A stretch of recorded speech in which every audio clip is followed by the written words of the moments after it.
আর ভিতরে নেশা তৈরি হয় এজন্য হারাম। আর এই সাদা পাতা জর্দা গুলমুত এবং এগুলো যে হারাম, এটা আপনি বেশি গ্রহণ করে দেখেন আপনার মাথা ঘুরাবে। তাহলে ওই মাদক দ্রব্যের প্রভাব এটার ভিতর থাকার কারণে এটাও হারাম। তারা বলবে আরে ভাই এটা হারাম না, এটা মাকরুহ।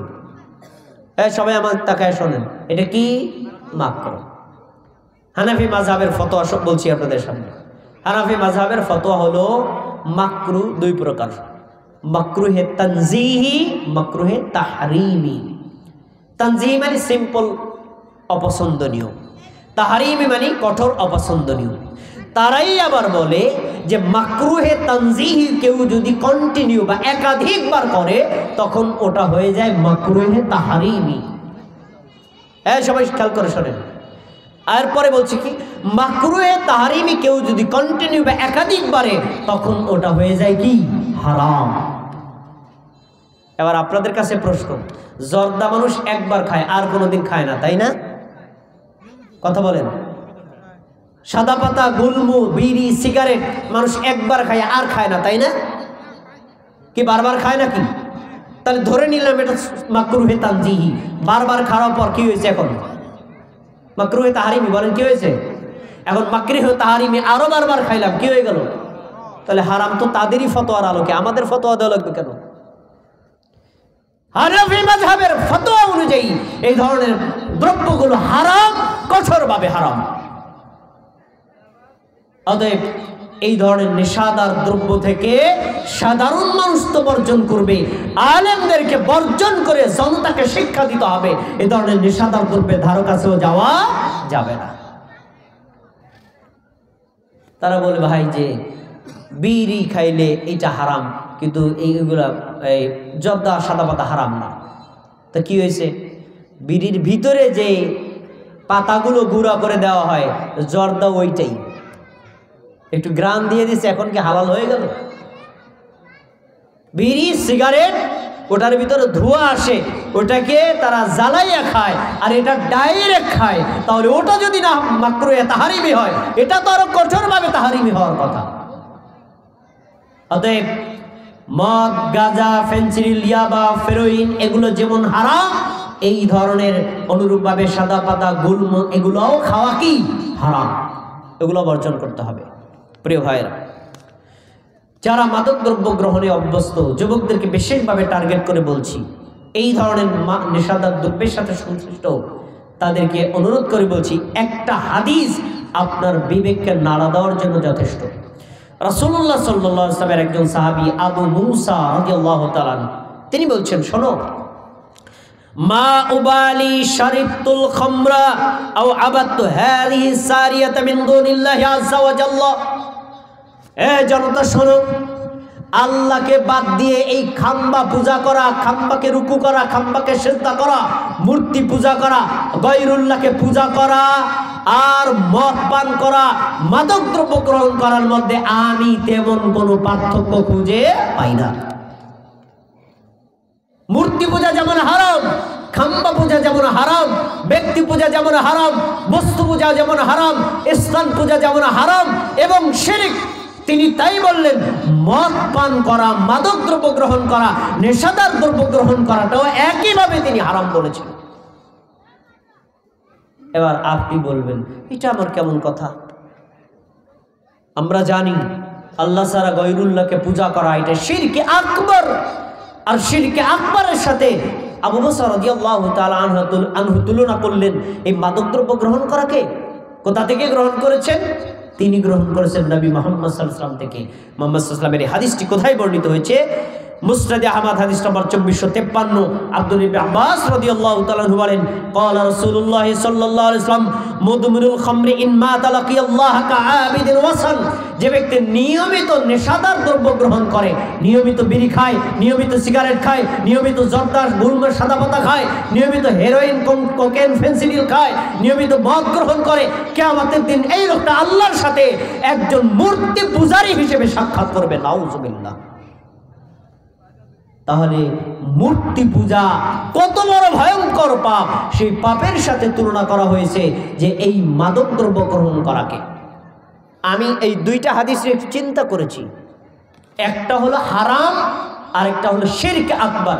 তো হারামের সাথে শিরক আকবরের তুলনা করা হলো কিভাবে, আমি একটু পেয়েছি।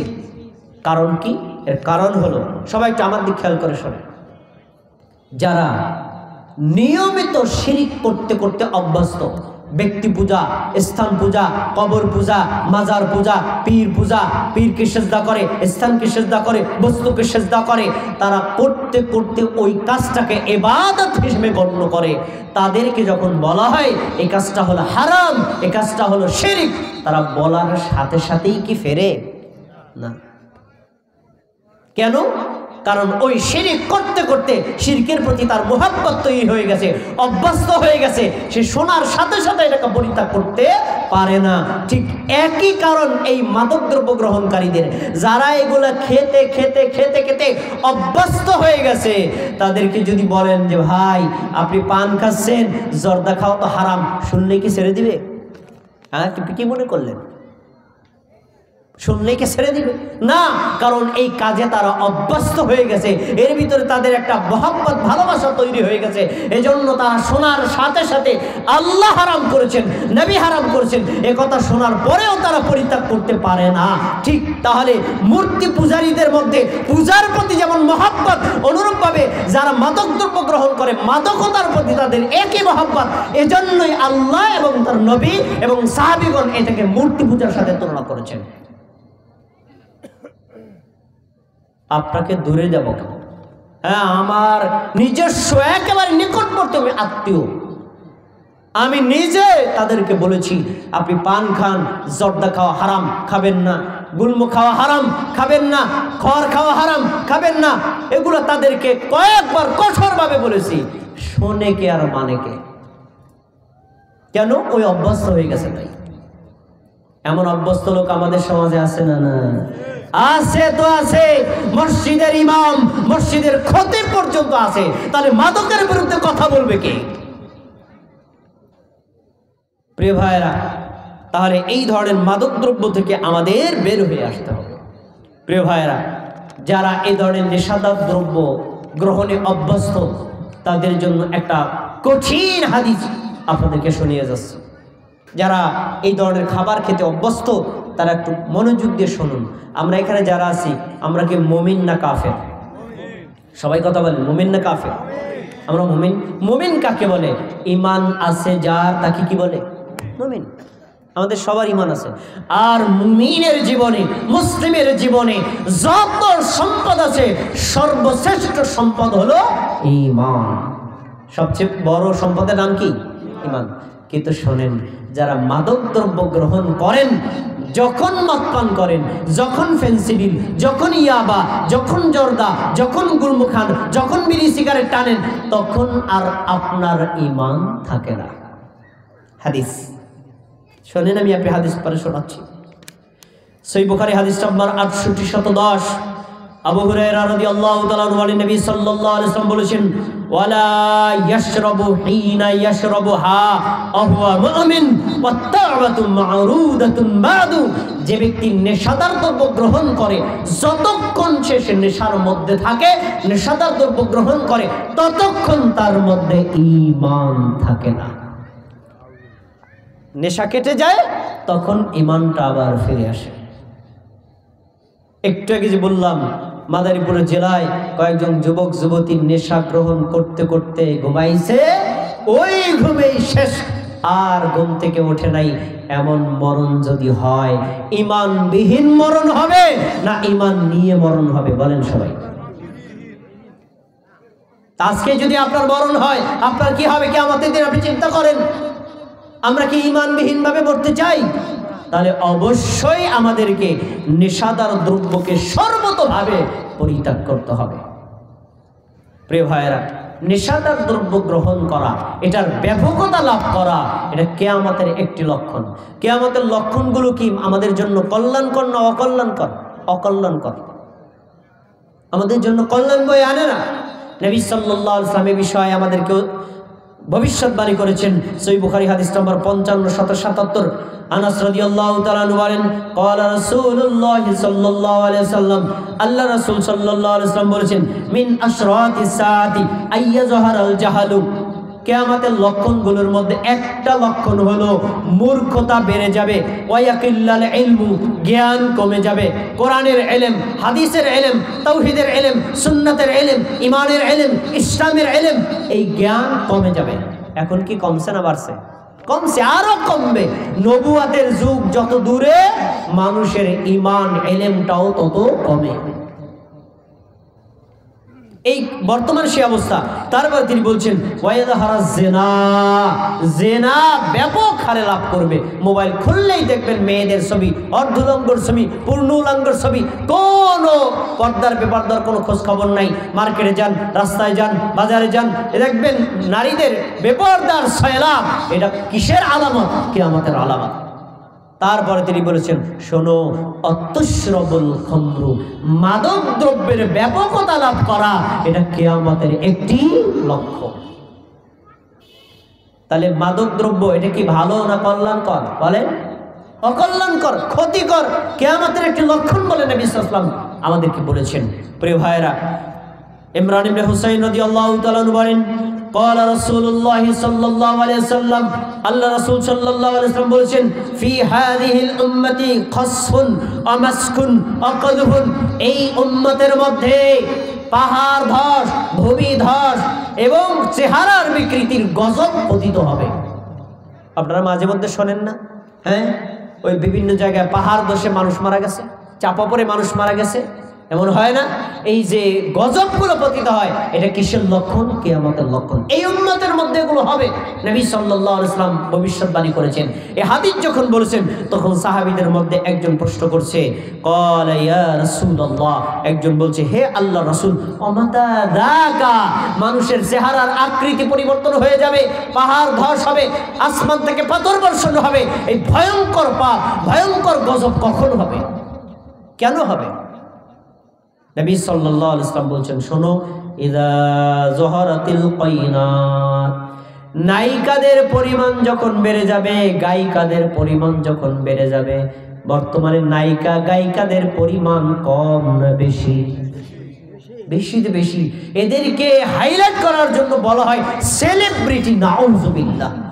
এরা নাকি আইডল, এরা নাকি স্টার, এরা নাকি মানুষের জন্য আইকন, নাউযুবিল্লাহ। এরা তো সমাজ ধ্বংসের কারখানা। অথচ মানুষ এদের পিছনেই ছোটে। দেখবেন সাংবাদিকরা ক্যামেরা নিয়ে কোনো আলেমের পিছনে, হুজুরের পিছনে করবে না। একটা অর্ধুলঙ্গ মাইয়ারে পাইছে, দইরা তার সাথে সাক্ষাৎ নিয়ে পুরো পৃথিবী ব্যাপী ছড়াইয়ে দেয়। এমন ঘটনা আছে না নেই?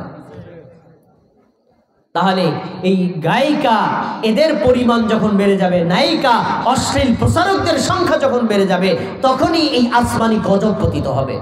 2 নম্বর হলো, তিনি বলছেন ওয়াল মাআসিফ, বাদ্যযন্ত্রের পরিমাণ বেড়ে যাবে। বাদ্যযন্ত্রের পরিমাণ যখন বেড়ে যাবে, তখন এই উম্মতের মধ্যে এই গজব পতিত হবে। বাদ্যযন্ত্র বলতে আমরা যদি বুঝি ঢোল আর তবলা, তাহলে আপনাদের কাছে হাদিস বাস্তব মনে হবে না। ঢোল তবলা কয়জনের আছে? নাই। মোবাইল নাই? হ্যাঁ, কোন মানুষ কল্পনাই করতে পারে না যে বাদ্যযন্ত্র ঢোল নিয়ে, তবলা নিয়ে মসজিদের মধ্যে যাবে, কিন্তু মোবাইল নিয়ে যায় না মানুষ। কিন্তু মোবাইলের যে বাদ্যযন্ত্র, তার ঢোল তবলাকেও হার মানায়, এমন ঘটনা ঘটে না? কি ঘটে না? তাহলে এগুলো কি বাদ্যযন্ত্রের ব্যাপকতা না?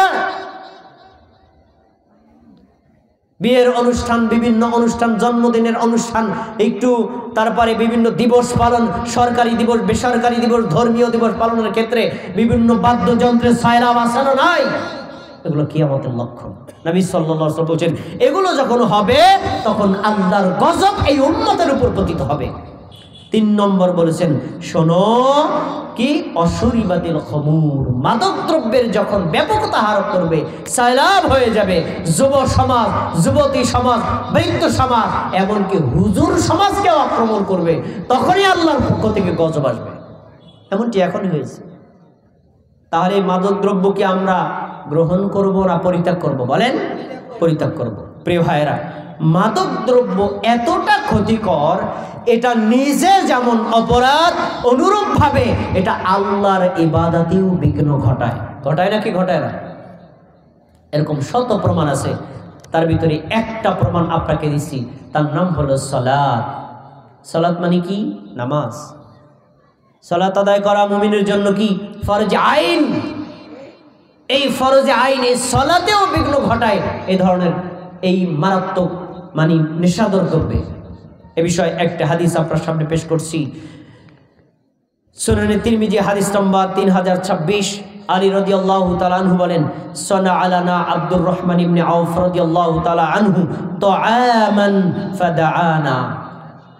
আলী রাদিয়াল্লাহু তাআলা আনহু 10 জন জান্নাতি সনদ পাওয়া সাহাবীদের মধ্যে একজন এবং ইসলামের চতুর্থ খলিফা নবী সাল্লাল্লাহু আলাইহি ওয়াসাল্লামের আপন জামাতা।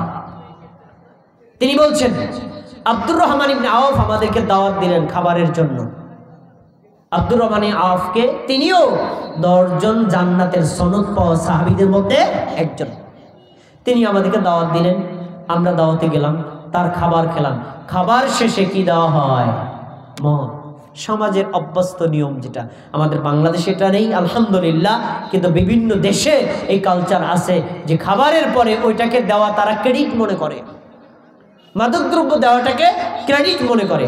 আচ্ছা, সেটা দেওয়া হলো, তারপরে আমরা সবাই এই মাদকদ্রব্য গ্রহণ করলাম। তার মানে এই জান্নাতের সনদ পাওয়া সাহাবীরা, তাদের সমাজেও এই মাদকদ্রব্যের প্রসার ছিল।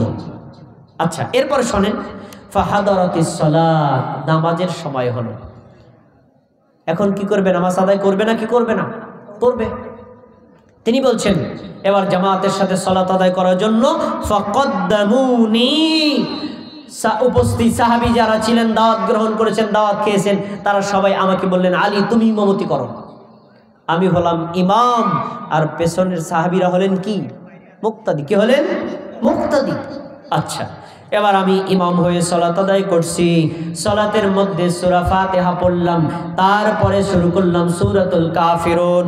সূরাতুল কাফিরের মধ্যে এই আয়াত আছে, কুল ইয়া আইয়ুহাল কাফিরুন লা আ'বুদু মা তা'বুদুন। কুল, হে নবী তুমি বলো, ইয়া আইয়ুহাল কাফিরুন, হে কাফের জাতি, হে কুফফার সম্প্রদায়, শোনো, লা আ'বুদু মা তা'বুদুন, তোমরা যেরকম 360টা মূর্তির পূজা করো, আমরা ওইগুলোর পূজা করি না। আমরা কার ইবাদত করি? সবাই বলেন, সবাই বলেন, কার ইবাদত করি? আল্লাহর ইবাদত করি। এই আয়াতের মধ্যে কাফেরদের মধ্যে, মুশরিকদের মধ্যে, ইমানদার মুসলমানদের মধ্যে পার্থক্য সূচিত হয়। তো এই ঘোষণা আমরা সালাতের মধ্যে কাফের মুশরিকদের বিরুদ্ধে দেই, কিন্তু তিনি বলছেন আমি ওই আয়াতটাকে মাদকতার নেশার কারণে ঘুরিয়ে পড়লাম, আনাহনু না'বুদু মা তা'বুদুন, হে কাফেররা তোমরা যাদের পূজা করো আমরাও তাদের পূজা করি। নাউজুবিল্লাহ, বলে নাউজুবিল্লাহ। এটা কি কোনো মুসলমানের ঘোষণা হতে পারে? এটা কি কোরআনের আয়াতের বিকৃতি না? এটা কুফরি একটা ঘোষণা না? যখন এই আয়াত আমি পাঠ করলাম এই নামাজের মধ্যে, তারপরে আল্লাহ রাব্বুল আলামিন আমাদের নবীর নিকটে আয়াত নাজিল করে দিলেন। দেখেন মাদক দ্রব্য কতটা ভয়ঙ্কর, কতটা ক্ষতিকর, সালাতের মধ্যে মানুষকে কুফর এবং শিরকে লিপ্ত করে দেয়। জানে না, শিখে পড়ছে। তখনই আল্লাহ তাআলা কোরআনের আয়াত নাজিল করলেন। আয়াতটা কি? সূরা নিসা 43 নম্বর আয়াত। আল্লাহ বলছেন, ইয়া আইয়ুহাল্লাযীনা আমানু লা তাকরাবুস সালাতা, হে মুমিনগণ তোমরা সালাতের নিকটবর্তীও হবে না, নামাজের ধার কাছেও যাবে না। কিছু কিছু মানুষ কোরআনের আয়াতের বিকৃতি অর্থ করে।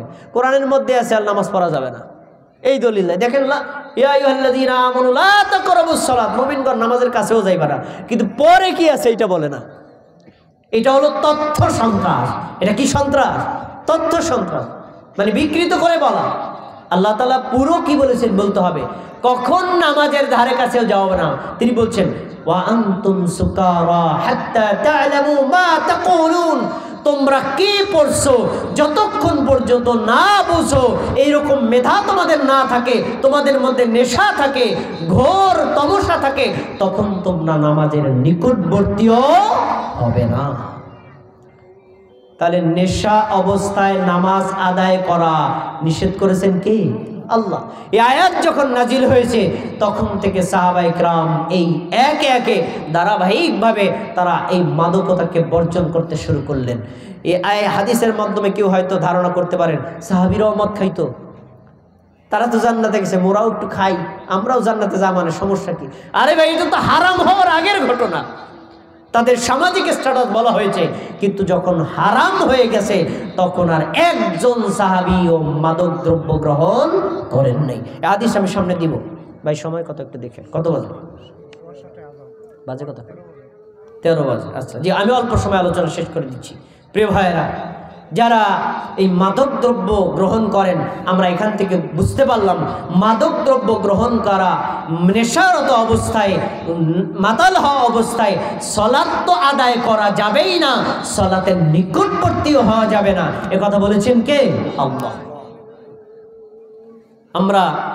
তাহলে আমরা কখনোই এই মাদক দ্রব্য গ্রহণ করবা না, সেটা সালাতের আগে হোক অথবা সালাতের পরে হোক। কিন্তু ভাইরা, যে সকল ভাইরা এই নেশাদার দ্রব্য গ্রহণ করার পরে সালাত আদায় করেন, যেমন এই মদ, ইয়াবা, গাঁজা, ফেন্সিডিল, ড্রাগ, ইনজেকশন, তারপরে জর্দা, গুলম, তামাক, বিড়ি, সিগারেট, এগুলো খান আবার সালাতও আদায় করেন, তাদের জন্য একটি মারাত্মক হাদিস এখন আপনার সামনে পেশ করছি। যারা এই ধরনের নেশাদার দ্রব্য গ্রহণ করে 40 দিন পর্যন্ত তাদের সালাত কবুল হয় না। কয়দিন পর্যন্ত? সবাই কথা বলেন, কয়দিন? 40 দিন পর্যন্ত তাদের সালাত আল্লাহর দরবারে কবুল হবে না। এবার হাদিস শুনেন, সুনান ইবনে মাজাহ হাদিস নম্বর 3377, আব্দুল্লাহ ইবনে আমর রাদিয়াল্লাহু তাআলা আনহু বলেন, ক্বালা রাসূলুল্লাহ সাল্লাল্লাহু আলাইহি সাল্লাম, আল্লাহ রাসূল সাল্লাল্লাহু আলাইহি সাল্লাম বলছেন, মান শারিবাল খামরা, যে ব্যক্তি মাদক দ্রব্য গ্রহণ করে, অসাকিরা এবং নেশাগ্রস্ত হয়, লাম তুকবাল লাহু সালাতুন 40 সাবাহান, 40 দিন পর্যন্ত তার সালাত আল্লাহর দরবারে কবুল হয় না। আমরা কি চাই 40 দিন পর্যন্ত আমাদের সালাত বাতিল হয়ে যাক, আমাদের সালাত কবুল না হোক? তাহলে এই ধরনের নেশাদার দ্রব্য আমাদের বর্জন করতে হবে। প্রিয় ভাইয়েরা, নেশাদার দ্রব্য যারা খায় তারা একবারে খেয়ে ছেড়ে দেয়, এরকম রেকর্ড পৃথিবীতে বিরল। তারা বারবার খায় কারণ নেশায় অভ্যস্ত হয়ে গেছে। এ বিষয়ে হাদিসের সামনে আরেকটু ব্যাখ্যা করে দেওয়া আছে। একবার খাইলেন, 40 দিন সালাত স্থগিত, তারপরে আবার খাইলেন, এভাবে 3 বার পর্যন্ত আপনি গ্রহণ করবেন। নেশাদার দ্রব্য গ্রহণ করেছেন, পরে জানলেন এটা হারাম, আল্লাহর কাছে তওবা করবেন, আল্লাহ তওবা কবুল করবেন। আবার খাবেন, আল্লাহর কাছে তওবা করবেন, আল্লাহ তওবা কবুল করবেন। আবার খাবেন, আল্লাহর কাছে তওবা করবেন, আল্লাহ তওবা কবুল করবেন। কয়বার হলো? কথা বলেন, কয়বার? এবার যদি 4র্থবার খান, আল্লাহ আপনাকে একটি পুরস্কৃত খাবার দিবেন। সে খাবারটা দুনিয়াতে না, আখিরাতে, জাহান্নামের মধ্যে। কি খাবার শোনেন? নবী সাল্লাল্লাহু আলাইহি ওয়াসাল্লাম বলেছেন, ফা ইন আদার রাবিআ, যে ব্যক্তি নেশাদার দ্রব্য 4র্থবার গ্রহণ করে, কানা হাক্কান আলাল্লাহি আইয়াসকিয়াহু মিন রাদগাতিল খাবাল ইয়াউমাল কিয়ামাহ, আল্লাহর হক হয়ে যায় ওই মাতাল লোকটাকে, ওই নেশাদার লোকটাকে রদগাতুল খাবাল খাওয়ানো কিয়ামতের দিন। রদগাতুল খাবাল, আরেকটি হাদিস আসছে তিনাতুল খাবাল। তখন সাহাবীগণ প্রশ্ন করছে, ইয়া রাসূলুল্লাহ, ওমা রদগাতুল খাবাল, আল্লাহ রাসূল রদগাতুল খাবালটা কাকে বলে? ওমা তিনাতুল খাবাল, তিনাতুল খাবালটা কি? আমি যদি 4র্থবার মাদক দ্রব্য গ্রহণ করি তাহলে আল্লাহ রাব্বুল আলামিন কিয়ামতের দিন আমাকে তিনাতুল খাবাল খাওয়াবেন, এই জিনিসটা কি? আপনাদের জানতে মনে চায়? সবাই জোরে কথা বলেন, জানতে মনে চায়? জেনে নেন দেখি আপনারা এই খাবারটা কে কে পছন্দ করেন। নবী সাল্লাল্লাহু আলাইহি ওয়াসাল্লাম বলছেন উসারাতুম মিন আহলিন নার। তিনাতুল খাবাল, রদকতুল খাবাল হলো যারা জাহান্নামের আগুনে পুড়বে, তাদের গায়ের রক্ত, তাদের পুষ, তাদের শরীরের দুর্গন্ধ, যত মারাত্মক নিকৃষ্ট খাবার তাকে খাওয়ানো হবে। নাউজুবিল্লাহ। কে কে খাইতে রাজি আছেন? মানুষের শরীরের ঘাম, রক্ত, পুষ, দুর্গন্ধ, জীবাণুযুক্ত খাবার কে কে খেতে পছন্দ করেন? তারা আজ থেকে বিড়ি খাবেন, আজ থেকে সিগারেট খাবেন, আজ থেকে জর্দা খাবেন, আজ থেকে হেরোইন খাবেন। খাবেন, কিয়ামতের দিন আল্লাহ আপনাকে উপহার দেবেন। কঠোর হাদিস। এ হাদিস যদি জানে, বাংলার জমিনে কোনো মুমিন মুসলমান এ ধরনের কু খাবারে অভ্যস্ত হতে পারে না। প্রিয় ভাইরা, তাহলে আমরা এই ধরনের কু খাবার কি গ্রহণ করব না বর্জন করব? বর্জন করতে রাজি আছি না ইনশাআল্লাহ? আচ্ছা, এবার শোনেন, নবী সাল্লাল্লাহু আলাইহি সাল্লাম যারা এই ধরনের নেশাদার দ্রব্যে অভ্যস্ত, একবার খাইছেন আল্লাহর কাছে তওবা করছেন, একবার বিড়ি খাইলেন, সিগারেট খাইলেন, জাল হারাম ছেড়ে দিছেন, আল্লাহ আপনাকে ক্ষমা করে দিবেন। কিন্তু যারা কন্টিনিউ খান, নিয়মিত খান, তাদের জন্য একটা কঠোর হাদিস, তারা জাহান্নামে যাবে। জাহান্নামের এই ধরনের নিকৃষ্ট খাবার খাবে তো খাবে, তারা জান্নাতে যেতে পারবে না। হাদিস শোনেন, নবী সাল্লাল্লাহু আলাইহি ওয়াসাল্লামের হাদিস, আবু দারদা রাদিয়াল্লাহু তাআলা আনহু বলেন, নবী সাল্লাল্লাহু আলাইহি ওয়াসাল্লাম বলেছেন, লা ইয়াদখুলুল জান্নাতা মুদমিনুন খামরি। যে ব্যক্তি নিয়মিত হেরোইন, মদ, ফেনসিডিল, গাঁজা, ইয়াবা, বিড়ি, সিগারেট, জর্দা, উলম, হুক্কা এগুলো খায়, যারা নিয়মিত খায় তারা জান্নাতে প্রবেশ করতে পারবে না। আমরা কি জান্নাতে যেতে চাই না জাহান্নামে? সবাই কথা বলেন, আমরা কি জান্নাতে যেতে চাই নাকি জাহান্নামে?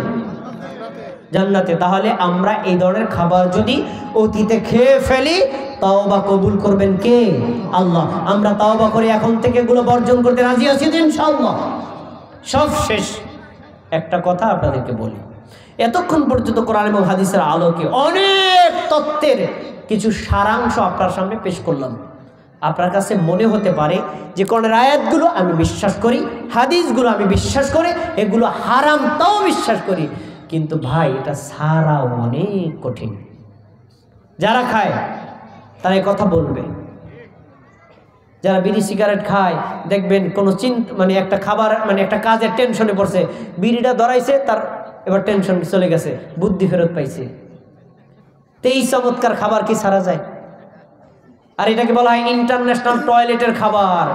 যাদের ওই যে কষা আছে, তারা টয়লেটে গিয়ে এভাবে না টানলে বলে টয়লেটও হয় না। কি ভয়ঙ্কর খাবার, বুঝতে পেরেছেন? তাহলে এগুলো অভ্যস্ত হয়ে গেলে ছেড়ে দেওয়া অত্যন্ত কঠিন, তাই না? আমি এই জন্য অনেক জায়গাতে একটু সহজ করে বলি, ভাই আগে দিনের বেলায় 10টা সিগারেট বিড়ি খাইতেন, এখন 5টা খান, তারপর 2টা খান, তারপরে 1টা খান, এরপরে ছেড়ে দেন। কিন্তু দেখলাম যে এই থিওরিটা সঠিক না। এই থিওরিটা কি সঠিক না? থিওরি একটা না, একবারে ছেড়ে দিতে হবে, কঠোর সিদ্ধান্ত নিতে হবে, যেমনটি নিয়েছিলেন মুসলিম উম্মার জন্য শ্রেষ্ঠতম আদর্শ সাহাবীগণ, তাদের মতো। আমি একটা উদাহরণ দিয়ে আলোচনা শেষ করছি। দেখেন, এই ধরনের নেশাদার দ্রব্য ছাড়ার জন্য চাই কঠোর সিদ্ধান্ত, একবারে একটানে ছেড়ে দিতে হবে, যেমনটি সাহাবীগণ ছেড়েছেন। সহিহ বুখারী হাদিস নম্বর 4620, আনাস রাদিয়াল্লাহু তাআলা আনহু বলেন, আমরা মদ পান করতাম। এই সবাই খেয়াল করে শোনেন, হাদিস শেষ, আমার বয়ানও শেষ। আমরা মদ পান করতাম, সাহাবীদের কথা বলছেন। আমরা মদ পান করতাম। একদিন আমরা আবু তলহা রাদিয়াল্লাহু আনহুর বাড়িতে ছিলাম। তো যখনই মদের হারাম হওয়ার হুকুম হলো, তখন নবী সাল্লাল্লাহু আলাইহি ওয়াসাল্লাম একজন সাহাবীকে বললেন, যাও রাস্তায় রাস্তায়, এলাকায় এলাকায়, অলিতে গলিতে চিৎকার করে বলবা, এ আলা ইন্নাল খামরা কদ হাররামা কদ হুররিমা, এ জেনে রাখো মদ হারাম হয়ে গেছে, এই ঘোষণা দাও। তো যখন রাস্তায় চিৎকার দিয়ে বলছিল, তখন আবু তালহা রাদিয়াল্লাহু তাআলা বলেন, এই এই এই চুপ থাকো, চুপ থাকো, দেখো তো রাস্তায় কি ঘোষণা করে, চিৎকার করে। তখন একজন বলছে, শোনো, হাযা মুনাদিন ইউনাদি, একজন আহ্বানকারী ঘোষণা করে বলছে, আলা ইন্নাল খামরা কদ হুররিমাত, এ মানুষ শোনো, অলরেডি মদ হারাম হয়ে গেছে, অলরেডি মদ হারাম হয়ে গেছে, অলরেডি মদ হারাম হয়ে গেছে। এই কথা শোনার সঙ্গে সঙ্গে ফাকাল লি, আবু তালহা রাদিয়াল্লাহু তাআলা আনহু তিনি আমাকে বললেন, ইজহাব, এখনই ঘরে যাও, ইহরিকাহা, ঠিল্লায় কলসিতে যত মদ আছে সব রাস্তায় ঢেলে দাও, এক টুকরায় এক চিমটি পরিমাণ মদ রাখা যাবে না। সবাই মনোযোগ দিয়ে শোনেন, পরের অংশ থেকে বোঝা যাচ্ছে যে ফাজারাত ফি সিকাকিল মদিনা, সাহাবীগণ যখন শুনলেন মদ হারাম হয়ে গেছে, যার বাড়িতে যত মদ ছিল তারা এই কথা বলেন নাই আজকে তো হারাম হয়েছে, কলসিতে যেটু আছে ওটু খাইয়া লই, তারপরে আর খাবো না। তারা বলছেন আল্লাহ হারাম করেছেন, বাস রাস্তায় ঢেলে দে, রাস্তায় মদের বন্যা বয়ে গেছে। সব সাহাবী এক বাক্যে মদ ছেড়ে দিয়েছে। আজকে জানলেন মদ খাওয়া হারাম, বিড়ি খাওয়া হারাম, সিগারেট খাওয়া হারাম, জর্দা খাওয়া হারাম, গুল খাওয়া হারাম। আপনি বলবেন আজকে খাই, এক সপ্তাহ পরে ছাড় মানেন না, এখন থেকে ছেড়ে দিতে হবে। কঠোর সিদ্ধান্ত ছাড়া মাদকদ্রব্য পরিত্যাগ করা সম্ভব না। আল্লাহ রাব্বুল আলামিন আমাদেরকে ওই শ্রেষ্ঠ আদর্শবান সাহাবীদের মতো কঠোর ঈমানি ঘোষণা দিয়ে এই হারাম মাদকদ্রব্য বর্জন করার তৌফিক দান করুন, বলেন আমিন। আসসালামু আলাইকুম ওয়া রাহমাতুল্লাহ।